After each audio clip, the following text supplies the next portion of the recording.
ನೋಡಿ 25 ಲಕ್ಷ ಚಿನ್ನಾಭರಣ ಎಲ್ಲವನ್ನು ಎಗರಿಸಿದ ದಂಪತಿಗಳ ಬಂಧನ ಆಗಿದೆ.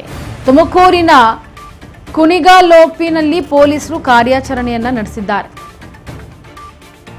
ಕುಣಿಗಲ್ ಪೊಲೀಸರ ಕಾರ್ಯಾಚರಣೆ ನಡೆಸಿರೋದು ತುಮಕೂರಿನ ಕುಣಿಗಲ್ ಪೊಲೀಸರು.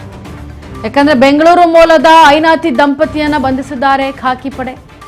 ಮೇ 29ರಂದು ಹೌಸಿಂಗ್ ಬೋರ್ಡ್ನಲ್ಲಿ ಕಳ್ಳತನವಾಗಿತ್ತು. ನಿವೇಶನ ಖರೀದಿಸಲು ಇಟ್ಟಿದ್ದಂತಹ ಹಣ ಒಡವೆಯನ್ನ ಲೂಟಿ ಮಾಡಿದ್ರು.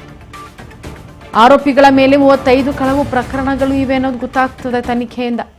ನೋಡಿ, 25 ಲಕ್ಷ ಹಣ ಮತ್ತೆ ಚಿನ್ನಾಭರಣವನ್ನ ಎಗರಿಸಿದ್ದ ದಂಪತಿಗಳ ಬಂಧನವನ್ನ ತುಮಕೂರಿನ ಕುಣಿಗಲ್ ಪೊಲೀಸರು ಕಾರ್ಯಾಚರಣೆ ಮುಖಾಂತರ ಅವರನ್ನ ಬಂಧಿಸಿದ್ದಾರೆ.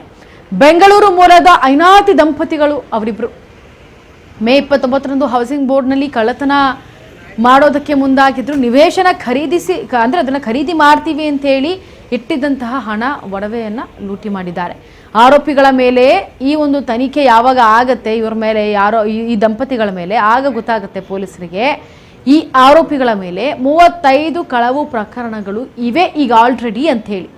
ಇಲ್ಲ ಅಂದಿದ್ರೆ ಈ ಒಂದು ತನಿಖೆಯನ್ನ ಕುಣಿಗಲ್ ಪೊಲೀಸರು ಮಾಡಿರಲಿಲ್ಲ ಅಂದಿದ್ರೆ ದಂಪತಿಗಳ ಒಂದು ಏನು ಈ ಒಂದು ಕಳ್ಳಾಟ ಅದು ಗೊತ್ತಾಗ್ತಾ ಇರಲಿಲ್ಲ. ಆದರೆ ಈಗ ಈ ದಂಪತಿಗಳ ಕಳ್ಳಾಟ ಅಂತೂ ಇಂತೂ ಖಾಕಿ ಬಲೆಗೆ ಬೀಳ್ತದೆ. ಆರೋಪಿಗಳ ಮೇಲೆ 35 ಕಳವು ಪ್ರಕರಣಗಳು ಇನ್ನೂ ಕೂಡ ಬಾಕಿ ಇವೆ. ಅವನ್ನು ಕೂಡ ಈಗ ಚೇಸ್ ಮಾಡ್ತಾರೆ ಪೊಲೀಸರು. ಗಮನಿಸ್ತಾ ಇದ್ದೀರಾ ದೃಶ್ಯಾವಳಿಗಳಲ್ಲಿ ದಂಪತಿಗಳನ್ನ.